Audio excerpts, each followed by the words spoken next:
So last week, the Electronic Frontier Foundation announced something called Rayhunter, which is a piece of software that essentially acts as an IMSI catcher. So if you've ever heard of IMSI Catchers or Stingrays, they're these devices that are employed by governments, militaries, people who want to surveil the public by targeting their cellular phones.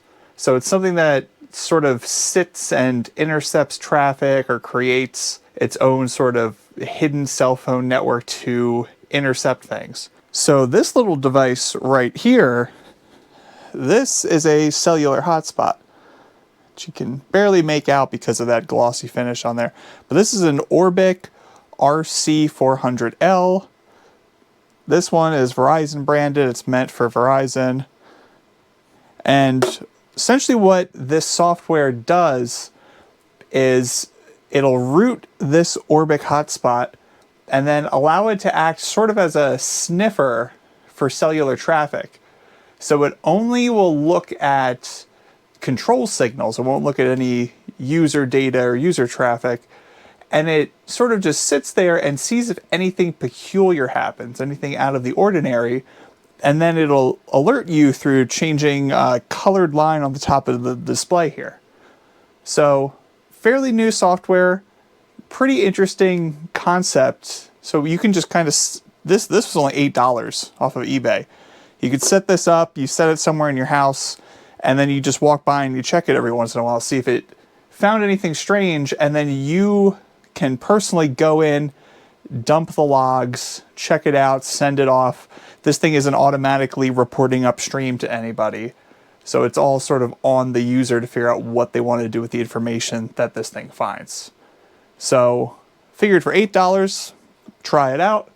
So this needs either a Mac, which I don't really have, or a Linux machine with the latest Ubuntu, which I also don't have, to run the script that'll actually root this thing and install the software. So we're going to get an older laptop and maybe it'll just work with whatever version of Ubuntu's on there. I don't know. Let's try it out. So here I am on the Ubuntu laptop. This is running 22.04. So hopefully that's new enough to actually run this. But this is the repository for Rayhunter. So we could scroll down here, take a look at the instructions. We're going to want to get the release bundle and extract it, so we're not just going to clone the repository. Then we plug in the Orbic hotspot, make sure it's on, and then we'll run the install linux.sh script. And that should do it. So there's some other usage here. Yeah, it looks like you can connect wirelessly or you can run it through ADB. That's pretty convenient. And then there's some stuff here about whether or not you need an active SIM card. From what I've read, you don't. Maybe it would work with a proper SIM card that is currently inactive, which I don't think I have any Verizon SIM cards. I have a lot of T-Mobile SIM cards that have expired, but we're just going to run it without the SIM card. But first things first, let's go in here and get the release bundle and extract it.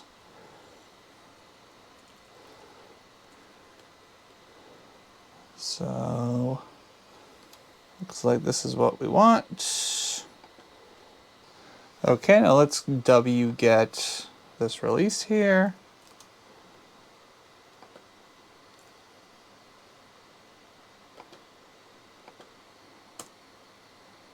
And then extract it.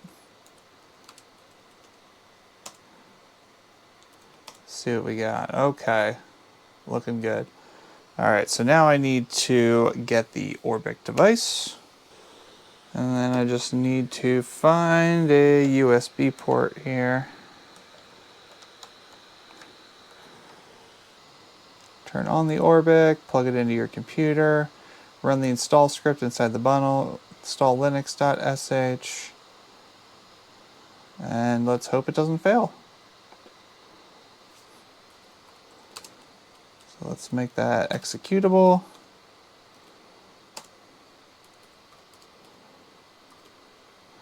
And here's the moment of truth.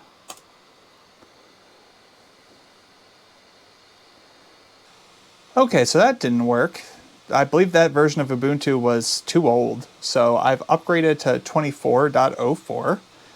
I have the Orbic plugged in, it's turned on, and I realized last time I didn't even try using sudo, and it feels like I'm going to need sudo if we're going to be installing stuff, so I'm not entirely sure, but we might as well do it.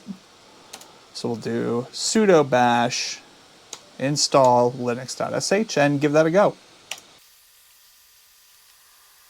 So I can see the device is restarting now.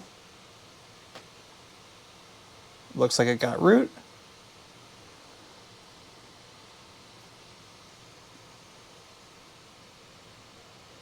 Gonna reboot again, it looks like. So the device has rebooted. So now it looks like it's done. Let's go ahead and check out this UI.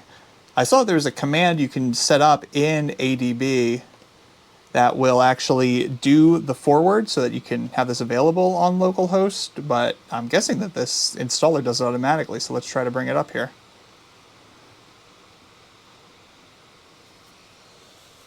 Cool, alright, so we're in the web UI here.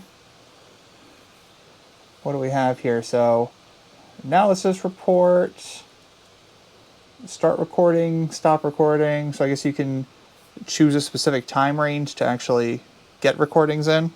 But as of right now, it looks like it's running properly, and as far as I could tell, everything is as expected.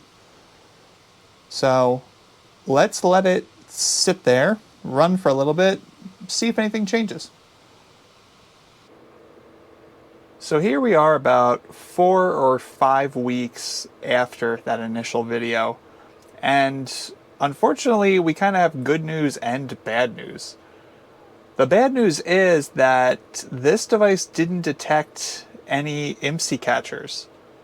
And the good news is that this device didn't detect any IMSI catchers.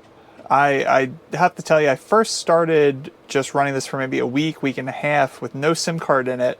Then I reread the README file on the repository, and it said, hey, you probably should be running a SIM card, but it doesn't have to be activated, maybe, we think, we don't know. So after running it without a SIM card, I then tried running it with an old T-Mobile SIM card. I didn't see any difference. Then I decided I was going to order 2 SIM cards. So let me actually get this here. I figure this microscope is a good way for you to actually see what this thing looks like. But if I go ahead and turn this on, I can keep talking while this is booting. So, as I mentioned, this is a Verizon device. So I wanted to get a SIM card or two that worked on the Verizon network. They don't know if this Verizon branded Orbic is locked to Verizon or not. So I found 2 companies that would get me a SIM card for $1 each. One of which is Ting, which is what's actually in here right now. And the other is this company that I haven't heard of. Just drop that on here. So Page Plus. And they don't even brand their SIM card. It's kind of wild. But I noticed that with the Ting SIM card, I get the 4G LTE symbol up here. But with this Page Plus card, it just has an X through it. So I'm not entirely sure if that works the same way. I've been running it with this Ting SIM card for a couple of weeks, taking it to the city, leaving it on at my house, and nothing has shown up. So I'm going to keep trying to run it like this with this non-activated but still says 4G Ting SIM card. I don't know if it has to be activated, but I'm going to keep running it like this for a while. We'll see what happens. If you're out there and you're running Rayhunter and you found that little bar at the top goes from green to red, let me know. I'm very curious exactly what hardware configuration people are running to get these things to actually show some results. Now, that'll definitely be very area dependent on whether there's actually some funky equipment running in your area, but really curious. I currently don't know if this is actually doing anything. I would love to find out. So I'll keep running it, and I'll keep you guys updated if anything changes.